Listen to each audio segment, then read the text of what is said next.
Man, you're in my face, dude. I am. I'm in your face big time. Okay, tell me about this place. Okay. This is Sears Creek area where the Doc Parsons homestead was at from the 1800s, 1880, I believe. Doc Parsons was the only doctor in the valley. I live in Brighton, Colorado. He had lived there in Brighton. I know that for a fact. I read outside. He also made out near Terriall, Colorado. I think it's $2.50 and $5 gold pieces. Really? Yeah, what had happened was, and I think that was in the 1850s, the early 1850s, there was a shortage of money, that the miners had available to them, and he filled that gap. He didn't make a lot of them. I think he made about 300 or 400 of them, but they were shy of the amount of gold that a U.S. $5 or $2 piece would be, $2.50 piece.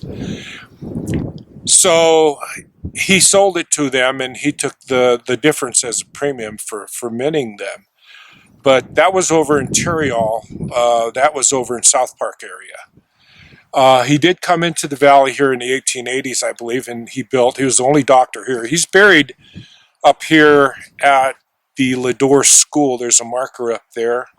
He originally was buried over here at his ranch. The ranch has been used by people for years and years. Butch Cassady used it. Everyone that came into this valley prior to them establishing a ranch or a homestead here more than likely would have stayed there. The Doc Parsons property is on the historic list. You can go on the internet and see where he had there was a building there for where they kept butter and stuff like that. It was a spring, a natural cold spring, and there was buildings there. He had a workshop. So when we go down there, you'll see the different buildings. Quite interesting. I would love to metal detect it, but you can't. So don't think about it. I have not. There are some inscriptions, I believe, on some of the side canyons that has Butch Cassady's name on it, and believe it or not, I think it's spelled with one S, Cassidy. So I mean, I don't know why, but everyone, I believe, has two S's in it, but I think this has one. If it was the original Butch, I'm not sure. I have no idea, but he did stay here at one time. So let's take a hike down there. And where are we at here? Well, this is we're in Browns Park. And we're right now on the Utah side. The valley itself is about 30 miles, 25 to 30 miles long. 5 miles of it is in the Utah side, and the other half is in the Colorado side. The Utah side has the settlement of Taylor Flat, and a lot of the original people that went into the valley here came through the Utah side. Bridgeport was over there. The Jarvie Ranch was there. And you'll see this probably on the video. We're going to take you guys over and show you the Jarvie Ranch where you can photograph it. It's a beautiful country, very, very remote. You're 100 miles from nowhere. We just took a detour up here to help some people that were driving through the back way with a car, and they broke their motor mount. And we were down at the Jarvie Ranch, and we went out to do a rescue. They get them going there on their way. But if you break down here, you're 100 miles from nowhere. And so we are in northeastern Utah, which is right in the Three Corners area. It's That's three correct. Corners of Utah, Colorado, and Wyoming. That's correct. And the reason that they love this on the Outlaw Trail here was if a posse was coming after them from Wyoming, they could slip over into Colorado or into Utah. A lot of things happened here. I don't know if we'll have time to go up on Diamond Mountain, but the 1874, 1872 mining laws all came about because of this mountain over here. Really? I didn't know that. Two characters went into San Francisco, and unknowing to the people there, they had purchased some diamonds and different precious stones over in Antwerp, and they came over and they deposited in a bank in San Francisco.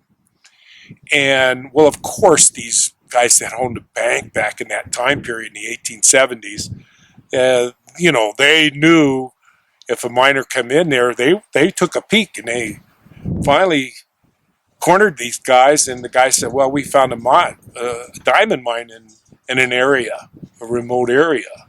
And there are diamond peaks. There's a mountain over here called Diamond Peak, Diamond Mountain. There's actual diamonds you can find over here in Colorado. You can find diamonds? Oh yeah, you can find them. Because I thought this was all. Oh no, there's stokes there. You can. Really? They're not high quality. But they are diamonds. You can go over there and find them. A lot of it's on claimed property, so you need to be careful what you do. But the wealth in this area and the historic value and things that are here are unreal. And hopefully, I was telling Terry, we could maybe next year get something going, a rendezvous up here through Watts, and we can headquarter out of my cabin up here on Taylor Flat.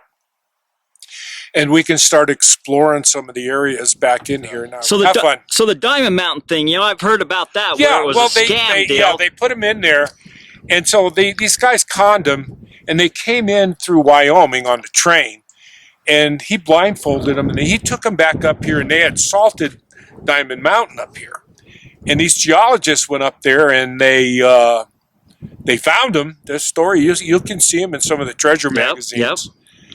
And they went back, and people from Tiffany's, and they did all of this stuff, and they verified it. So they didn't have any mining laws at that time, and that's how these mining laws came into existence from these people in San Francisco. Didn't know. I knew the story of the Diamond Mountain hoax, Diamond hoax, but I didn't know that's what started the mining laws. That's interesting. I did not know that. Yeah, right here. Well, eventually, these two guys, what is his name? Stewart? I forget.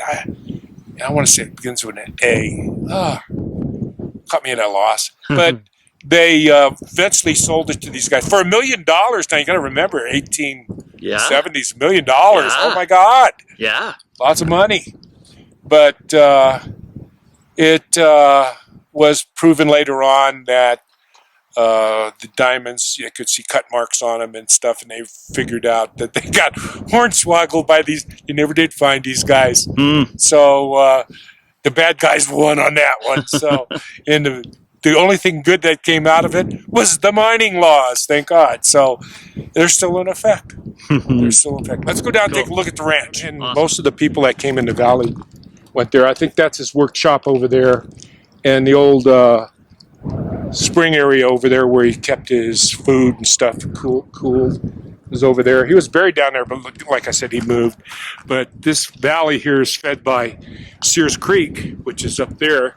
Look at the mountains. They're starting to turn up there. Colors, beautiful. And that's Trolliver over that side. And then Pipeline's that one over there behind us. And it's just a gorgeous, gorgeous place. Like I said, Parsons, he was one of the originals here, and this homestead was used by many, many people that came into the valley. Cool. Let's go down and take the original cabin that Doc Parsons had. It's changed over the years. The roof's gone. When I was a younger person up in here, I'm in my 70s now. The roof was there in the 60s. It was a beautiful cabin. Everyone, like I said, that came into the valley usually stayed here. Very small cabin. It's probably the same size as the cabin I have up on Taylor Flat. Not much bigger if it is. That was his workshop, I believe. Corral was over here. I think there's some spots over there.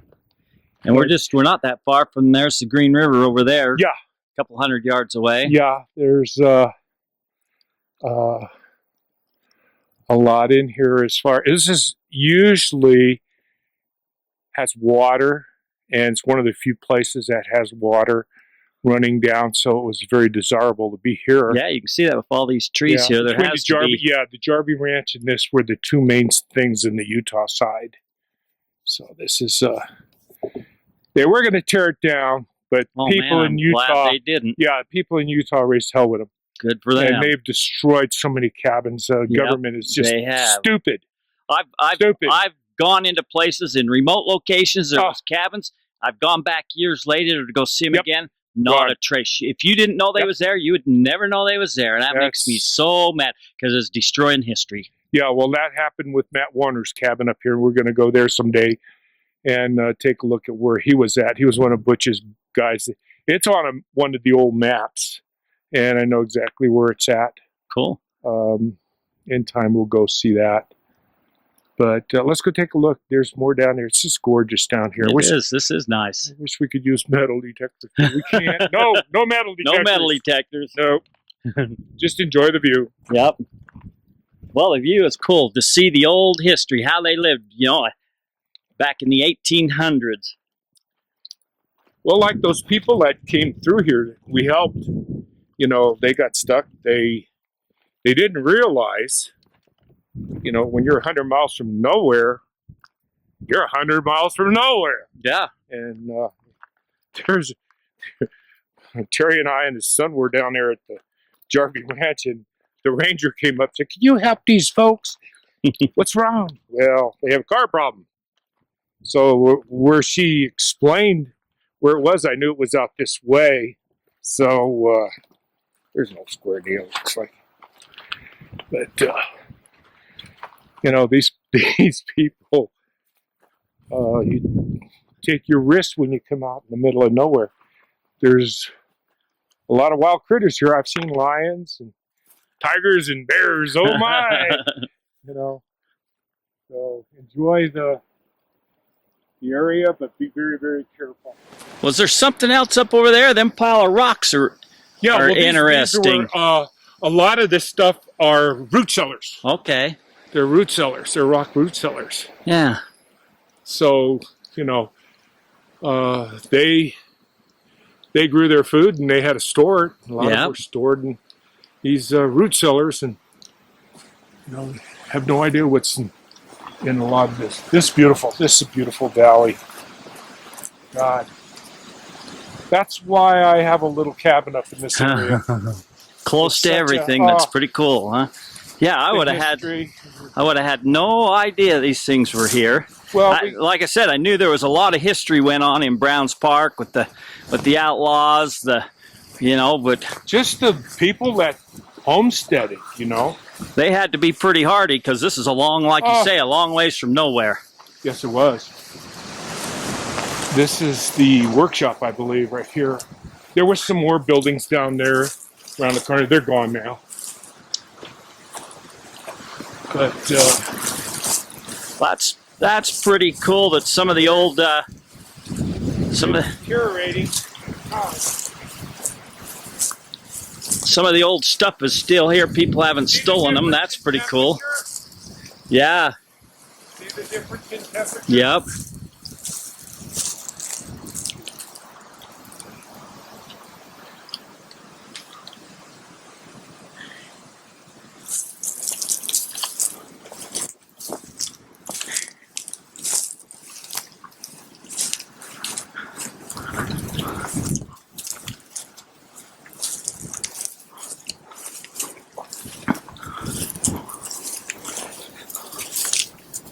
Your state, Terry.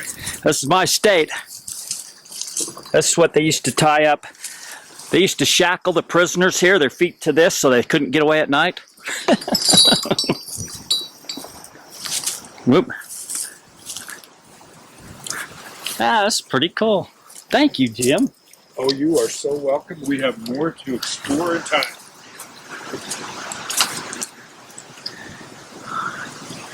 See, this isn't that much bigger than my cabin. Yeah, yep. You know, this is more square. That's probably this was his workshop. That's probably what. This was that's some benches. Yeah. These were his benches and stuff.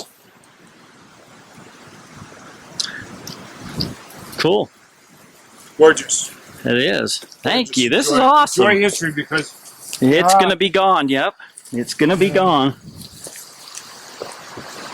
Yeah, she's slowly but surely deteriorating into nothing. Oh, so sad.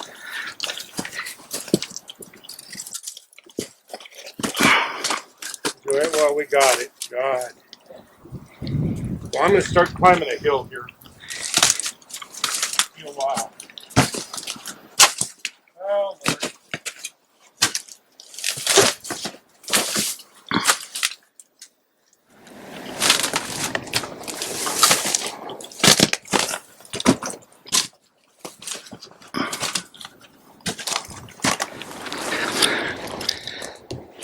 So you can see the pile of rocks along the bottom of this cabin. So that's why I'm saying, you know, when you see a ring of rocks, a square ring of rocks or something out in the mountains, more than likely it's because there was a cabin there. So something was right here. Yep.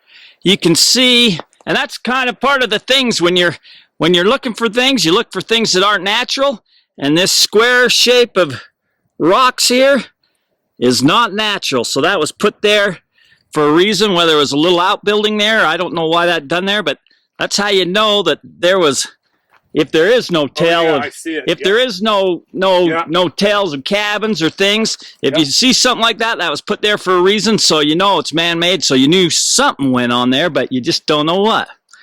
So wow, you're right. And there's like a wall up there too. Look behind it. There's another one behind it. Oh, you know what? There may have been a building. There was a building right here. You're right. And this was kind of maybe a root cellar or something. Yeah. Yep. This is so here. Yeah, if you see these, follow these rocks around.